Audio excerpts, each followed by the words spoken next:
Welcome to Suman TV. Vitamin D deficiency, ఈ deficiency అనేది మనం చాలా మందిలో చూస్తూ ఉన్నాము. చాలా మంది ఈ సమస్యను ఇబ్బంది పడుతూ ఉన్నారు.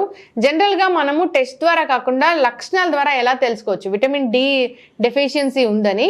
సో మరి దీన్ని న్యాచురల్ వేస్లో పొందడం ఎలాగా? సో విటమిన్ డి ట్యాబ్లెట్స్ వాడే వాళ్ళు ఎవరైనా ఉంటే జాగ్రత్తలు ఏం తీసుకోవాలి, వివరాలు తెలుసుకుందాం. ఈరోజు మనతో పాటు ఉన్నారు ప్రముఖ న్యాచురోపతి వైద్యులు డాక్టర్ జ్యోత్స్న పులిపాటి గారు. డాక్టర్ గారు నమస్తే అండి. నమస్తే లక్ష్మి గారు. డాక్టర్ గారు, కొన్ని లక్షణాలు చెప్తే డాక్టర్స్ విటమిన్ డి డెఫిషియన్సీ ఉంది, ఒకసారి వెళ్ళి టెస్ట్ చేయించుకోండి అంటారు. అలా కాకుండా జనరల్గా ఏ లక్షణాలు కనిపిస్తే మనకి డి విటమిన్ డెఫిషియన్సీ ఉన్నట్లు? సో ముఖ్యంగానండి విటమిన్ డి ఇప్పుడు చూస్తే గనక కోవిడ్ ఎలా అయితే పాండమిక్ అంటే మొత్తం గ్లోబ్లో ఉన్న ప్రతి కంట్రీని ఎఫెక్ట్ చేసిందో, విటమిన్ డి డెఫిషియన్సీ కూడా ఒక పాండమిక్ లాగానే వచ్చిందనే చెప్పాలండి. అంటే రీసెర్చ్ చేసి ఏం తేల్చారు అని అంటే, ఇప్పుడు ప్రతి ఒక్క డాక్టర్ కూడా చెప్తున్నది 90% ఆఫ్ ది పీపుల్కి విటమిన్ డి డెఫిషియన్సీ అనేది బై డిఫాల్ట్ అనేది ఉంటుంది. ఓకే. సో మన దేశంలో ఇంత ఎండ ఉన్నా కానివ్వండి, అండ్ మనందరికీ తెలుసు విటమిన్ డి కావాలి అని అంటే న్యాచురల్ సన్లైట్ అనేది ఒక మేజర్ సోర్స్ అనేసి. అలా ఉన్నా కానివ్వండి, ఇప్పుడు మనము అవుట్డోర్స్ ఎంత వెళ్తున్నాము, ఎండలో మనం ఎంత ఎక్స్పోజ్ అవుతున్నాము, దాన్ని బట్టి చూస్తే కనుక మ్యాక్సిమం అందరం ఇండోర్సే ఉంటున్నాము. ప్లస్ ఒకవేళ అవుట్డోర్ ఎండలో మనం ఉండే అవకాశం ఉన్నా కానివ్వండి, ఆ ఎండని ఏదో ఒక భయంతో మనం చూస్తున్నాం. ఎండలో వెళ్తే అమ్మో మనం నల్ల పడిపోతామనో, లేకపోతే ఎక్కువ ఎక్స్పోజ్ అయితే గనక ఈవెన్ క్యాన్సర్స్కి కూడా దారి తీస్తుందన్న అపోహల్లో కూడా ఉండి మనం ఎండకి ఎక్స్పోజ్ కాకుండా ఇండోర్స్లోనే ఉంటున్నామండి. సో వీటన్నిటితో విటమిన్ డి డెఫిషియన్సీ అనేది 10లో 9 పీపుల్కి ఉంటా ఉందండి. ఓకే.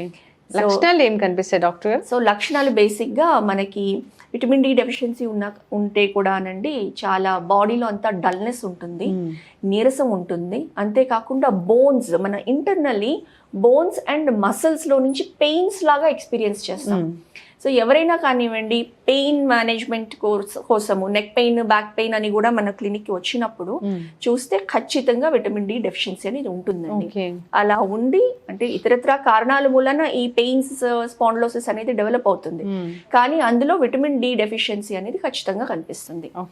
సో ఎందుకనంటే మెయిన్ విటమిన్ డి అనేది బోన్ ఫార్మేషన్కి చాలా important. And auto immune diseases like psoriasis, లేకపోతే రిమోటైడ్ ఆర్థరైటిస్, కీళ్ళ నొప్పులు, ఇట్లాంటి ఏ ఆటో ఇమ్యూన్ డిసీజెస్ కూడా మనకి ఇమ్యూనిటీ తక్కువై వస్తున్నాయి అని అంటే కూడా మనం ఒకసారి వైటమిన్ డి డెఫిషియన్సీ ఉందా అన్నది మనం ఒకసారి చూసుకోవాల్సి ఉంటుందండి. ఖచ్చితంగా డాక్టర్ గారు. సో లక్షణాలు ఇవి కనిపిస్తే కనుక టెస్ట్కి అయితే వెళ్ళాలి. ఖచ్చితంగా టెస్ట్ చూసుకుంటే కనుక విటమిన్ డి డెఫిషియన్సీ అనేది తెలుస్తుంది. హెయిర్ లాస్ అనేది చూస్తూ ఉంటాము, తర్వాత అన్ఎక్స్ప్లెయిన్డ్ వెయిట్ గెయిన్ అనేది కూడా అవుతూ ఉంటుంది విటమిన్ డి డెఫిషియన్సీ ఉన్నప్పుడు. మెయిన్గా ఎక్స్ట్రీమ్ వీక్నెస్ అనేది ఉంటుంది, తెలియని నొప్పులు అనమాట. పొద్దున్న లేచిన దగ్గర నుంచి కొన్నిసార్లు కాళ్ళు, పాదాలలో నొప్పులని, లేకపోతే కాఫ్ మజిల్ పెయిన్ అని, థైస్ పెయిన్ అని చెప్పి, లేదా ఒళ్ళంతా నొప్పులు అది లోపల నుంచి ఎక్కడో తెలియని నొప్పులు, సలుపులు అని చెప్పి అంటారు చూడండి, అలా ఉంటుంది అనమాట. ఓకే. అసలు వేస్ ఏమున్నాయి, ఇది మనకి సూర్యరశ్మి ద్వారా వస్తుందని తెలుసు, కానీ అసలు ఎలా సూర్యరశ్మి నుంచి మనం డి విటమిన్ ని అబ్జర్వ్ చేసుకోవాలనేది తెలియదు, ప్రాసెస్ కూడా తెలియదు. దాంతో పాటు న్యాచురల్ ఫుడ్స్ అంటే ఏమున్నాయి దీనికోసం? సో ఫస్ట్ అయితే మనం న్యాచురల్ సోర్స్ ఏదైతే సూర్యరశ్మి నుంచి వచ్చే విటమిన్ డి మన స్కిన్ సింథసైజ్ చేస్తుంది కాబట్టి ఖచ్చితంగా అంతకుముందు మార్నింగ్ బిఫోర్ 11 AM ఎక్స్పోజ్ అవ్వడం బెటర్, ఒక హాఫ్ అన్ అవర్ అయినా.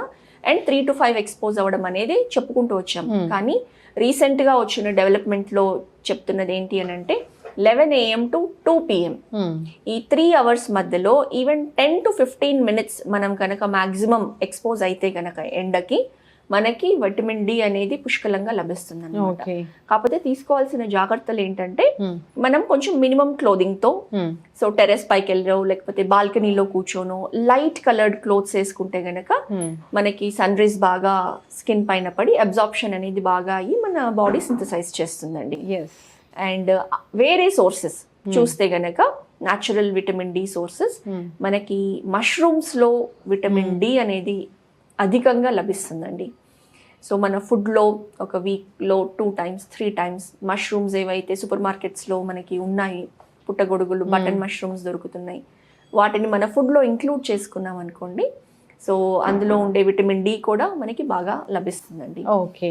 సో అంతేకాకుండా విటమిన్ డి అనేది కొన్ని నాన్ వెజిటేరియన్ ఫుడ్స్ తీసుకునే వాళ్ళు కొన్ని టైప్ ఆఫ్ ఫిష్ వెరైటీస్లో కూడా విటమిన్ డి, ఇందులో నుంచి అయితే కాడ్ లివర్ ఆయిల్ ఎక్స్ట్రాక్ట్ చేస్తారు. సో ఆ ఫిష్ వెరైటీస్లో కూడా విటమిన్ డి అనేది అధికంగా లభిస్తుందండి. ఎస్ డాక్టర్ గారు, జనరల్గా డి విటమిన్ టాబ్లెట్స్ వేసుకోవచ్చు. సో అండ్ కొన్ని రకాల డి విటమిన్ అనేది లిక్విడ్ ఫామ్లో కూడా దొరుకుతుంది. అవునండి. సో అది ఎలా వాడాలంటారు డాక్టర్ గారు? అంటే మినిమం ఇంత క్వాంటిటీ ఆఫ్ తీసుకుంటేనే ఇలా ఉంటుందా? ప్రిస్క్రైబ్ చేసిన విధంగానే తీసుకోవాలా? ఎక్సెస్ తీసుకుంటే ఏమైనా ప్రాబ్లమా? ఇలాంటివి ఉంటాయి దాని గురించి. సో బేసిక్గానండి విటమిన్ డి డెఫిషియన్సీ అనగానే మనము కోవిడ్ టైంలో బాగా పాపులర్ అయ్యి ప్రతి ఒక్కళ్ళకి తెలిసింది విటమిన్ డి క్యాప్సూల్స్. ఆ ట్రాన్స్పరెంట్ క్యాప్సూల్స్ ఏవైతే వస్తాయో ఒక బాక్స్లో 4 క్యాప్సూల్ డోసెస్ కూడా వస్తూ ఉండినాయండి.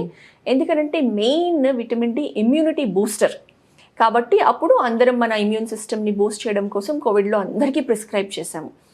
దాని డోసేజ్ వచ్చేసి 60,000 ఇంటర్నేషనల్ యూనిట్స్ ఉండేది ఒక్క క్యాప్సూల్లో అండి.